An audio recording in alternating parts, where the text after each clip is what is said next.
E aí rapaziada, bom dia, boa tarde, boa noite. Hoje a gente vai falar sobre um assunto que muita gente tem dúvida a respeito.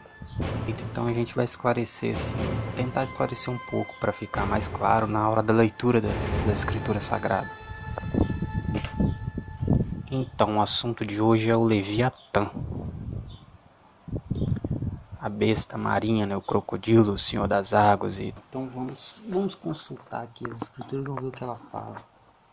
Ó, primeira vez eu acho que aparece ele em Jó. Vamos ver aqui, Jó capítulo 41. Né? Ó, poderás pescar com anzol o Leviatã, ou ligarás a sua língua com a corda? Podes pôr uma corda no seu nariz, ou com um espinho furarás a sua queixada? São perguntas, ele está fazendo perguntas. Porventura multiplicará as suas suplicações para contigo, ou brandamente te falará? Fará ele concerto contigo, ou tomarás tu por escravo para sempre? Brincará com ele, como se for um passarinho, ou prenderás para tuas meninas? Os teus companheiros farão dele um banquete, ou repartirão entre os negociantes? Se encherá a tua pele de ganchos, e a sua cabeça de arpel de pescadores? Põe a tua mão sobre ele, lembra-te da peleja, e nunca mais tal intentarás. Eis que a sua esperança falhará, porventura nenhum há à sua vista. Eis que a sua esperança falhará, porventura nenhum à sua vista será derribado. Ninguém há tão atrevido que despertá-lo se atreva. Ninguém há tão atrevido que a despertá-lo se atreva. Quem, pois, é aquele que ousa erguer-se diante de mim? Ele está falando aqui que o Leviatã é incontrolável, né? Pelo que dá a entender aqui, ele está falando que é incontrolável, não é possível controlar o Leviatã, não é possível ter controle sobre ele, domar ele. Ó, poderá pescar com anzol? Não tem como pescar com anzol. Você pode pôr uma corda nele, no nariz dele, igual se faz com boi, com camelo e tal. Não dá. Falar com ele concerto contigo, você vai fazer domar ele, não dá. Ou você vai matar ele para vai servir de comida, os teus companheiros farão dele um banquete? Também não. O Leviatã não é possível fazer isso com ele. A princípio aqui em Jó ele deixa bem claro que não é bem assim, não é bem fluxicheiro não. Não dá para domar, não dá para ter conserto com o Leviatã, não dá para ter algum tipo de como eu vou dizer, de contrato ou alguma coisa com o Leviatã. Ele é incontrolável, ele não respeita nada, não tem lei nem ordem que ele vai respeitar. Agora aqui na segunda parte, a segunda vez que ela é citada, acho que é em Salmo 74, vamos ver aqui. Ó, Salmo 74.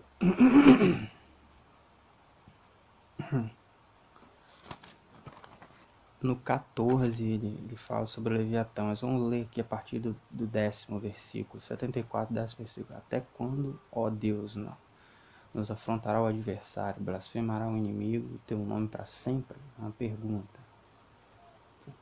Por que retiras a tua mão, sim, a tua destra? Tira-o do teu seio e consome-os. Todavia Deus é o meu rei, desde a antiguidade, operando a salvação no meio da terra. Tu dividiste o mar pela tua força, quebrantastes as cabeças do monstro das águas. Olha, ele está falando monstro das águas fizeste em pedaços as cabeças do Leviatã e o deste por mantimento aos habitantes do deserto.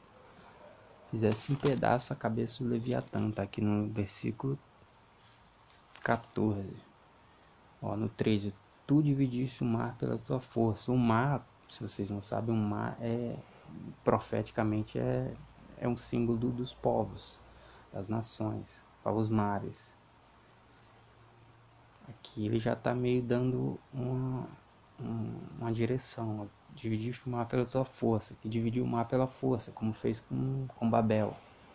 pela força da palavra, ele dividiu Babel em nações, ele dividiu as línguas deles, confundiu as línguas e dividiu todo mundo obrigatoriamente, forçosamente.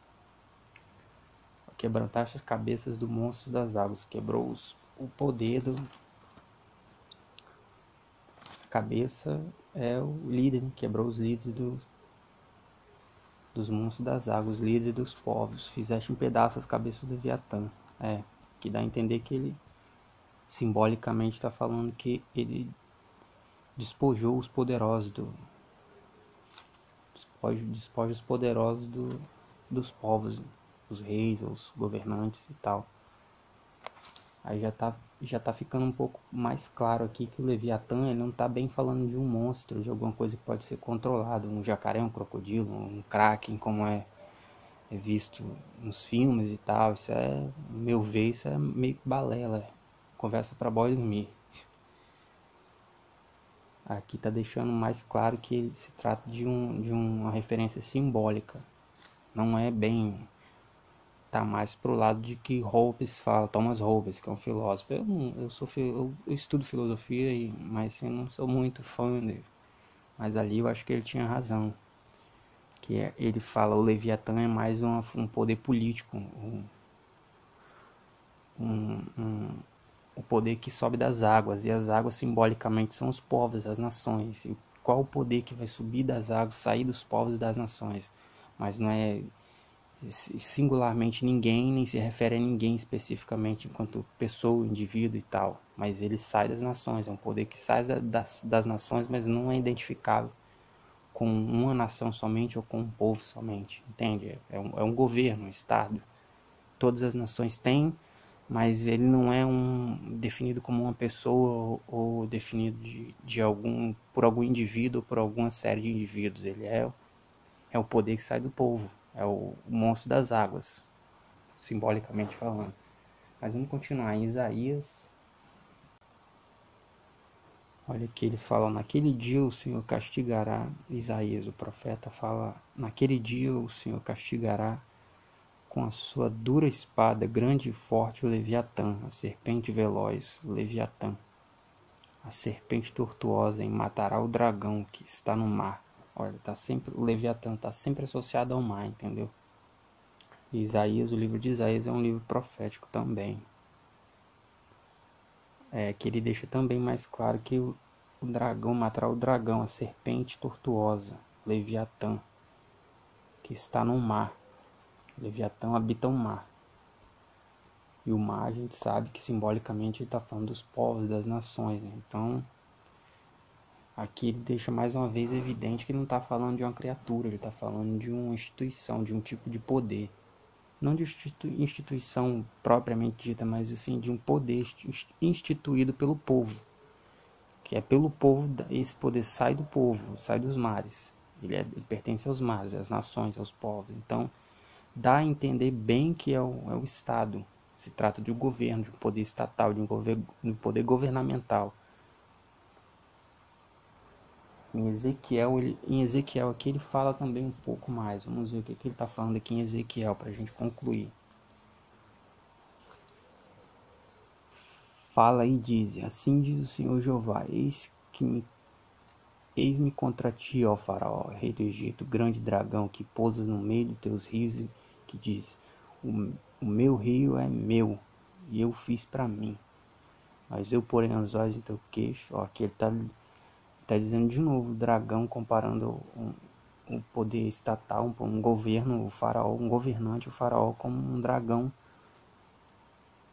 e relacionado às águas, os mares, os rios, tá vendo? Mas eu porei um anzol em teu queixo, nos teus queixos e prenderei o peixe dos teus rios, as tuas escamas, e todos os peixes dos teus rios se apegará às tuas escamas, te deixarei no deserto, e a todo o peixe dos teus rios, sobre a face do campo cairás, não serás recolhido nem ajuntado, os animais da terra e as aves do céu te dei por mantimento.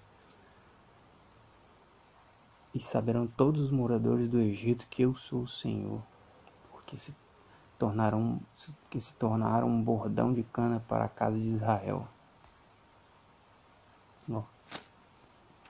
Ó, aqui, ó. no versículo 3 ao 5, ele também está relacionando. Assim diz o Senhor Jeová: Eis-me contra ti, ó Faraó, rei do Egito, grande dragão, que pôs no meio dos rios e que diz: o meu rio é meu, eu fiz para mim. Um dragão que pousa no meio dos rios, uma serpente do mar, um leviatã.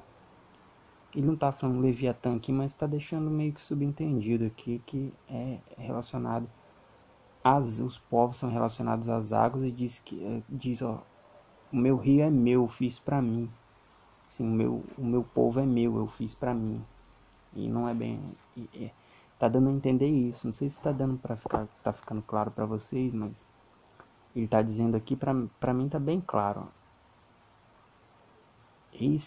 Eis-me contra ti, ó Faraó, rei do Egito, grande dragão que pousas no meio dos teus rios e que diz: o meu rio é meu, eu fiz para mim. Tá falando que o dragão que pousa no meio dos rios e diz que o rio é meu, eu fiz para mim.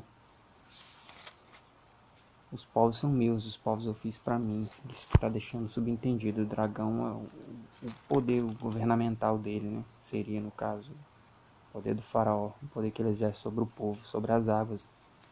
O dragão que se pousa no meio dos rios, que se assenta no meio dos rios, que diz que o rio é dele, o povo é meu. Se põe no meio dos povos e diz que o povo é dele, pertence a ele, entende?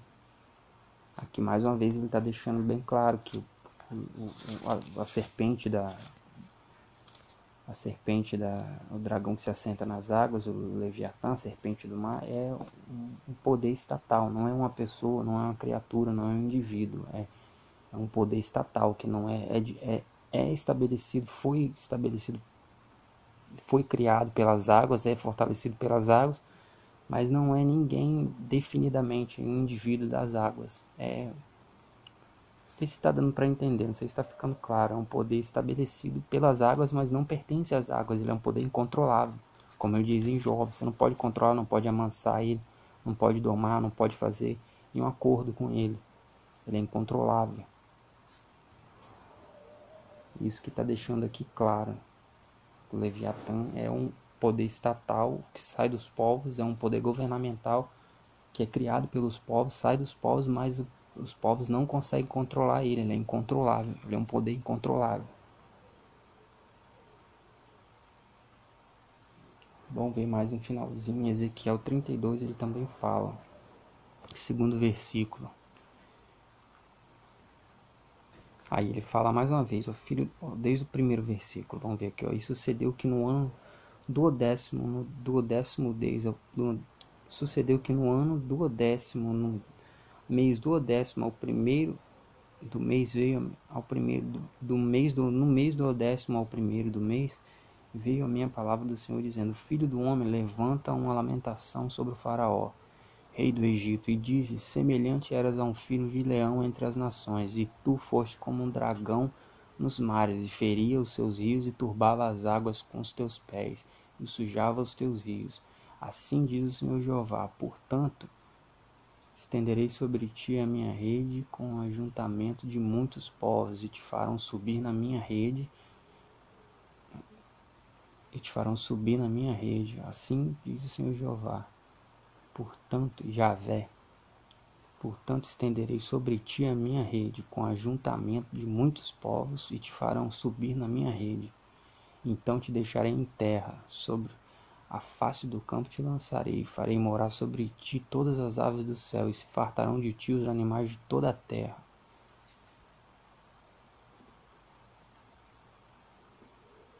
Aqui novamente, ó, tá vendo? Ele relaciona o mau governo como um dragão nos mares, e feria os seus rios e turbava as águas com os teus pés, e sujava os teus rios. Ele novamente faz a relação entre o dragão como poder, a serpente como poder, e os mares e os rios como as águas, como os povos. Tá vendo? Ezequiel, o livro de Ezequiel, tá no capítulo 32, no versículo 3.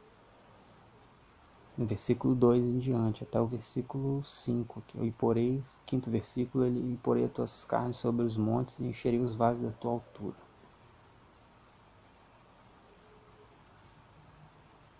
De novo, novamente ele faz a relação, semelhante eras a um filho de leão entre as nações, e tu fostes como um dragão nos mares, feria os teus rios e turbava as águas com os teus pés. Tá vendo? Novamente ele faz uma relação aqui. Então, partindo desse estudo agora que a gente acabou de fazer, no versículo Jó, em versículo 41, Jó no capítulo 41, os Salmos no capítulo 74, Isaías no capítulo 27 e Ezequiel no capítulo 29 e 32, aí ele deixa bem claro que o Leviatã não se trata de uma criatura ou de um animal ou de um indivíduo, de uma pessoa, de alguma coisa mensurável. Assim, não se trata de um indivíduo, de uma pessoa, se trata de um poder governamental que é referido como um dragão, uma serpente marinha, um leviatã. É um poder que sai das águas, que no caso as águas ou os mares, os rios são os povos.